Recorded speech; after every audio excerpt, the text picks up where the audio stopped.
Ahoy! Welcome back to the Workaround. My name is Bob Gilbreth. You are in good company with a whole bunch of entrepreneurs and innovators who follow my stories from a career in tech startups and corporate innovation. I'm here to make you think, smile, and discover a shortcut to success or a trap to avoid. This one, I almost made a paid post, and I think as I've spoken about here a little bit before, I do the paid posts for things that are a little bit off the topic of just business, a little bit about life, get into the woo factor a little bit. And this is one where I just felt like it might be too in your face for most of the audience. But as I finished up, some little voice inside me says, you got to make this one for the whole world. And I think the main reason I'm doing it out is one, you got to go toward what scares you. But number two, and I'll share this at the very end, I'll talk about this.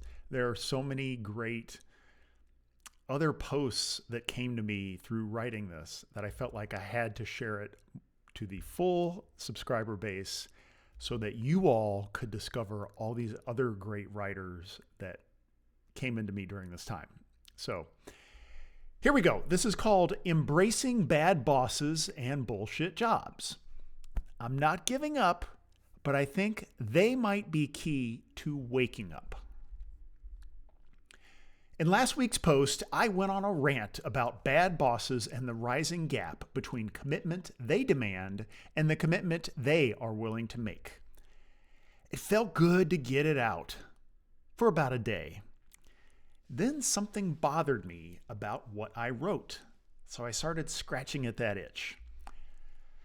I decided to pull out an approach I use from time to time to examine beliefs, especially my own beliefs. I consider how this belief might be completely wrong. So in this case, what if it's all right? What if bad bosses and bullshit jobs have a purpose in the world? What if the pain they create is the right path forward? Now, I increasingly see the value of holding two opposing ideas as both true. For example, the rising financial and environmental cost of oil also incentivizes solar power innovation. A person can be responsible for their crimes, yet also be a victim of their poor upbringing. An axis of evil country can be a threat to our nation, yet also mainly be populated with people who you would love to have a meal with. So, can awful bosses and bullshit jobs be soul-killing, yet also be just what we need right now? In a world driven by fears that rarely become reality, entertaining the idea that everything is as it should be might be closer to the truth than we know. At minimum, it's a concept that can bring insights, help you fall asleep at night, or maybe, finally, wake the fuck up. Let's explore.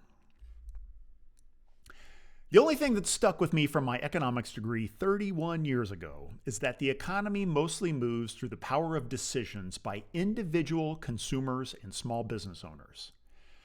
Sure, there are plenty of big government decisions and big corporate oligopolies. Still, even these are driven by humans on the ground, selfishly thinking about how to keep their families safe and what might make them happier tomorrow.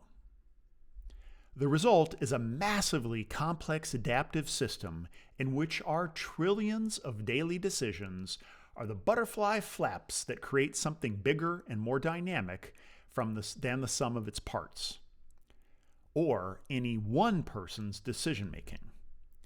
The swirl of these forces drives the ebb and flow of consumer tastes and trends, company job openings, and the stock market. Despite decades of research and finely tuned algorithms searching for an edge, we can't predict any of this stuff. All we know is someone came up with the idea of putting tape over their mouth before going to bed.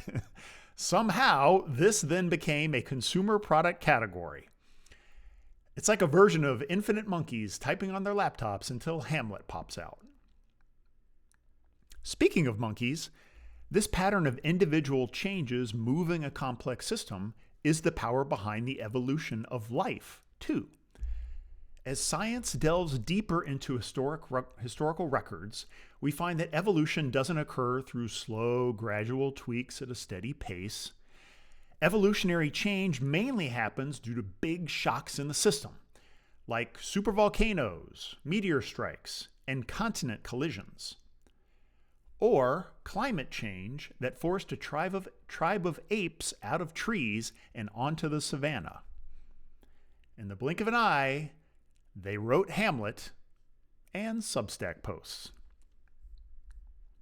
Still, we want to blame someone for the awful results of these systems we swim in. And each election, we vote for someone to fix all of our problems. But complex adaptive systems are too complicated for individuals to choose the best direction for the rest of us. We relearn this lesson whenever leaders announce 5-year plans, ban natural things, say AGI is here, or get involved in a land war in Asia. So, we are stuck with capitalism, democracy, Wikipedia, and now ChatGPT. All of these are based on a complex system of individual actions, and all are the worst solutions, except for all the others. Significant cultural shifts happen this way too. Each generation has a kind of life of its own, and they too are made up of individual choices that add up into a movement. The next generation changes culture only when the current system no longer makes sense for them. In a recent chat for our Leading Edge group, Peter Mary points out that when an environment gets more complex than the current model can handle, we have to tear it down and start over with something new that fits what's happening now. To work, this model must be more complex than what came before, because the world has gotten more complex. Life has spawned increasingly complex ecosystems and produced the most complex physical item we know of, the human brain. Our human brains have made more complex societies, moving from hunting and gathering to agricultural empires, to the Industrial Revolution, to a global market driven by knowledge work. Each new step transcends and includes the previous step to add complexity and a higher quality of life overall. Every movement in human history stems from individuals reaching a personal crisis point, watching their models for the world dissolve, and rebuilding something more complex that fits better. Peter Mary is just a more recent truth teller. This pattern of human advancement through struggle has been described in sources including Buddhism, Stoicism, Greek tragedy, Christianity, alchemy, tarot cards, and Jungian philosophy. They all tell the story of the individual's struggle on a hero's journey, which, if successful, brings back a treasure of truth to help society move to its next needed stage. Why didn't they teach us this lesson in school? I guess that would make life too easy. So we muddle forward, and some of us eventually see the pattern. We run into walls as we navigate the path of life and finally figure out a way through the maze. Then our head gets too big, and when changes happen, we mistakenly apply the old treasure map to the new world. And we get our head kicked in. We're left broken and forced to rebuild an aspect of our lives that fits this newfound complexity. Ask anyone a story of when they learned the most in life, and they will give massive credit to the problems they faced. It took me over 40 years to learn to see and appreciate this. Today, I love the people and situations that caused me the most grief. They were my springboards to reinvention and improvement. I would be a worse person had they not made me feel worse. My friend Maya just shared how a layoff sparked her remarkable renewal on LinkedIn. It's a brand of LinkedIn post I see much more of every day. Good people are being let go by failing leaders, and they are bouncing back into something much better for them. They are sharing these stories more frequently.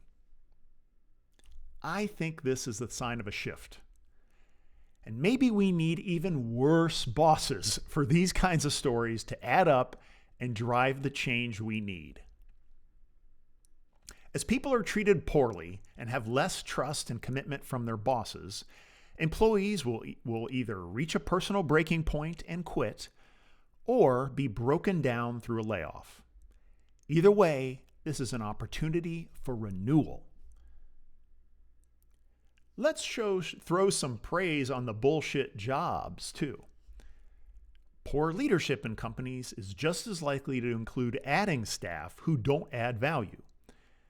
I found this quote on a recent post from an anonymous manager who said, "I manage 12 people. 4 do actual work. The other 8, I don't know. But if I fire them, I lose headcount and budget. So we all pretend." This is pretty standard stuff, even in startups with a few dozen employees. And it's a bad deal for everyone. Bullshit jobs working for shitty leaders might be viable for a period of time, but they are patently unstable. My friend Paul Fisher wrote up his conversation with someone who was restructured into a job that didn't fit, yet stuck it out. After a few years, she was laid off and left wondering what happened. Her resulting epiphany? She said, "Careers can be like Vegas. You lose track of time and direction." Just like in Vegas, people get stuck in loops, pulling the equivalent of a slot machine handle and hoping for a reward. AI can't wait to take on these mindless jobs and bounce us onto the street. At least then, we might see the light.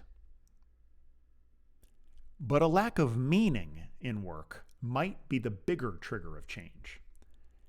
I got chills this morning reading Zoe Skallman's personal story of realizing the amount of bullshit there is in the world of strategic consulting. She was a senior strategist working at one of the sexiest agencies with stellar brand clients. And yet, she said, "I've always felt like this, that uncomfortable nagging voice in the back of my mind saying, is this just performance art? Because that's how it feels. Not just in pitch, although we call it pitch theater for a reason, but in every context. The creative check-ins where we perform strategic rationale, the brand planning sessions where we perform cultural insight, the quarterly reviews where we perform progress. It's all theater, every moment of it." Scammon increasingly felt a sense of shame in her work. Shame comes from looking within and not being happy with the direction that we have made and the people we've become. But shame is a feature, not a bug, of our human programming. It challenges us to see the truth of our bullshit and rise to more meaningful heights with our one precious life. Maybe we need more shame in our lives. I created countless similar strategy decks for my clients at my digital agency years ago. At one point, I figured I had presented to over half of the top 100 brands in the world. After a year or so of thinking I was making an impact, I eventually realized it was all theater. We knew the vast majority of our ideas would never be bought, and that it was all pie-in-the-sky vision to keep a client feeling smart about using us to make their boring banner ads and websites. Like many people in careers like this, it helped me to find another pocket of meaning. For me, it was in building a company culture where we found mutual trust and camaraderie. have to admit, I drank too much during this time too. You probably wouldn't be shocked to learn that none of us 5 members of the executive team continued doing this kind of work a year after selling our company. We all had some version of a personal crisis, reforged ourselves, and moved on to work that was more meaningful to us. I think there might be more pockets of our lives where worse works out for the best. Maybe our government needs to get even worse. No one is happy with what we have now, yet there's no alignment on what we need and how to get there. Perhaps the growing chaos is key to finally getting us on the same page, counting on each other more than elected officials, and rebuilding a model that works better for who we are as citizens of a city, state, and country today. Maybe our colleges need to get even worse. Let them keep raising tuition above inflation, hire more administrators than teachers, mock the idea of student athlete, and ignore the widening gap between academic research and real-world teaching. As we continue to question the value and pursue alternatives, these schools may finally be forced to rebuild what we need going forward. Maybe our rising generations need to struggle even more. A few days ago, an old friend sent me a post written by his daughter's head of school. Jay Rainey's his name, and he writes about parents' fears of how AI will affect their children's job prospects. But he fears that today's youth are missing an audacity that has driven previous generations to level up the world at critical periods. That's right. The leader of a top-flight, elite college prep school in the suburbs is asking his students to break out of the boxes they've been trying to check off. Those boxes don't matter anymore. The generation that has been coddled more than any other is overdue to break out. The opportunity to lead us into a renewed world is just waiting for them to grab. But it might take even more mind-crushing work and depressive soul-searching before they finally wake up from the dreams of their parents and other power brokers. As their struggles mount, one by one, they are going to wake up and take their birthright. Now, you might think I'm happy with or encouraging all this chaos. I'm not. But I do believe the old cliche, "It's darkest before the dawn," is repeated and relevant here because it's true. Now, this doesn't mean we sit back and wait for the world to burn down or wait for someone else to pick up the pieces. Remember, these changes work because individuals like you and I do something, anything positive in our own little pockets of power. Adam Mastriani nailed it this week. He was talking about in his post how too many people get caught up in the big picture awfulness, thanks to news apps promoting misery as a business model. Too often, we are frozen by this feeling of the enormity of problems. But he brought up something he was told in high school. People see bad things in the world and ask why God doesn't do something about it. But God did do something. He sent you. Adam goes on to say, yes, things are bad. No, it's not your fault. Unfortunately, the world was under no obligation to straighten itself out by the time you arrived. These are the problems we got. Would you like them to be better? Then here, grab a sponge and start washing. Whenever we become frustrated with what's happening in the world and when we worry about the future of our culture, we must remember that we too can help shape it. The small positive actions will add up, just as the law of compounding interest proves. But what we do is even more potent because our actions are seen and heard by others. Positive actions become social signals. It's as if looking at money in the bank made the interest increase even further. Every day, I see more and more examples of individuals figuring it out for themselves and sending a message to the rest of us. For example, a friend is launching a new old-school business despite threats of AI. People need it. They're willing to pay for it, and he's confident he can use AI to his advantage if and when it moves through the hype cycle. I've now heard of 3 friends who left their bullshit corporate jobs to become professors at universities that are shifting to real-world instruction. I learned about someone else who deleted their social media apps. Another school in my city decided to ban cell phones. I watched a guy in my neighborhood walking his dog and picking up litter as he went. I'm still writing and talking about how we might change our minds for the better, with business as a testing ground. And if you're still listening, you are too. Both are baby steps, but they move the whole project forward. Thank you. All right. Some cool content of the week, a little something I found meaningful. You might agree. I'm going to drive home the point that so much of what I wrote was things that I found that found me from other people. And I want to include another little point from Adam Mastriani's point. He makes another allusion to Lord of the Rings. He says, wonderful allusion to Lord of the Rings. He says, in the classic formulation of the hero's journey, step 1 is the call to adventure, and step 2 is the refusal of that call. I think we're all stuck at step 2.